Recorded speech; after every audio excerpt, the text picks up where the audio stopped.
అందరికీ శుభోదయం. ఉదయకాలము పరిశుద్ధ గ్రంథములో నుండి ప్రకటన గ్రంథం 1వ అధ్యాయము 3వ వచనాన్ని చదువుకుందాం. సమయము సమీపించినది గనుక ఈ ప్రవచన వాక్యములను చదువువాడును వాటిని విని ఇందులో వ్రాయబడిన సంగతులను గైకొనువారు ధన్యులు. ఈ వచనం చదువుతున్నప్పుడు ఈరోజు ప్రపంచ పరిస్థితులను మనం గమనించినట్లయితే యేసుక్రీస్తు వారి రెండవ రాకడ బహు సమీపంగా ఉన్నదనే విషయము మనకు అర్థమవుతూ ఉన్నది. మత్తయి సువార్త 24వ అధ్యాయంలో యేసు ప్రభు వారిని సమీపించిన ఆయన శిష్యులు ఈ సంగతులు ఎప్పుడు జరుగును, మీ రాకడకు సూచనలు ఏమిటి అని ఆయనను అడిగినప్పుడు ఆయన వారికి అనేక విషయాలను జ్ఞాపకం చేశాడు.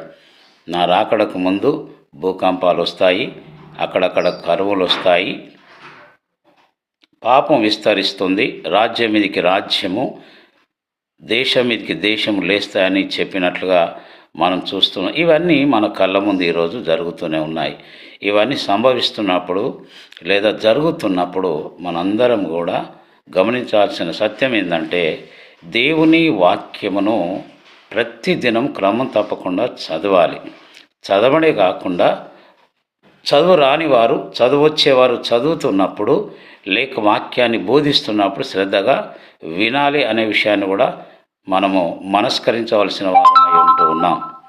అలా వినడమే కాకుండా చదవడమే కాకుండా చదివిన దాన్ని విన్నదాన్ని మనము గైకొనవలననే విషయాన్ని ఇక్కడ ప్రకటన గ్రంథకర్త అయినటువంటి యేసుక్రీస్తుల వారి ప్రియ శిష్యుడైన యోహాను గారు ఈ సత్యాన్ని దేవునాత్మ చేత ప్రేరేపించబడి ఈనాటి సార్వత్రిక సంఘానికి ఆయన ఒక హెచ్చరికగా జ్ఞాపకం చేస్తూ ఉన్నాడు.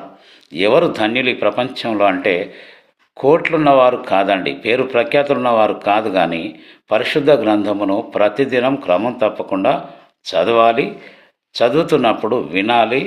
విన్న వాటిని ప్రతి దినం మన ఆచరణలో మనం పెట్టగలిగినప్పుడే ఆ ధన్యతను మనము స్వతంత్రించుకుంటామనే విషయాన్ని ఇక్కడ మనము గమనించవలసిన వారమై ఉంటున్నాం. ఈ మాటలు వింటున్నటువంటి ప్రియ స్నేహితులారా, సహోదరి సహోదరుడా, నీవు యేసుక్రీస్తును రక్షకునిగా దేవుని అంగీకరించి ఇంతకాలమైనా ఒక్కసారైనా పరిశుద్ధ గ్రంథాన్ని పూర్తిగా చదివినావా?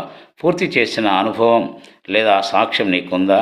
ఒకవేళ లేనట్లయితే ఈరోజే ఒక మంచి తీర్మానం చేసుకోవడం మంచిదని దేవుని సేవకునిగా బ్రతిమలాడుతూ నేను మీకు మనవి చేస్తూ ఉన్నాను. సమయము చాలా దగ్గర పడ్డదని జ్ఞాపకం చేసుకుందాం. ఆ రీతిగా తగిన జాగ్రత్తను చురుకుదనం దేవుడు